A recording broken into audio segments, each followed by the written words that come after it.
আসসালামু আলাইকুম। আমি মিরাজ ভাই। আজকে এমন একটা জিনিস নিয়ে কথা বলবো যেটা আপনি খেলেও পস্তাবেন আর না খেলেও পস্তাবেন।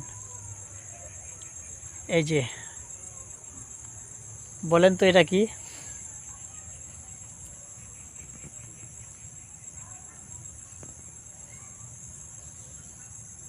চিনতে পারছেন?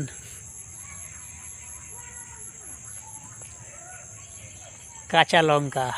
কাঁচা লঙ্কা নিয়েই কথা বলবো। তো কাঁচা লঙ্কা অবশ্য সবারই পছন্দ। কেউ কেউ আবার কাঁচা লঙ্কা দিয়ে সবজি বানিয়ে খায়, কেউ আবার গরম ভাতের সাথে খায়। অনেকভাবে অনেক রকম মানুষ আছে পৃথিবীতে, অনেকভাবে খায়। তো কাঁচা লঙ্কা যে খাবে সেও পস্তাবে, যে না খাবে সেও পস্তাবে। ভিডিওটা ভালো লাগলে অবশ্যই অন্যকে দেখার সুযোগ করে দেবেন। লাইক, কমেন্ট, শেয়ার দিয়ে পাশে থাকবেন। ফলো করতে ভুলবেন না কিন্তু। ধন্যবাদ। আসসালামু আলাইকুম। ভালো থাকবেন, সুস্থ থাকবেন।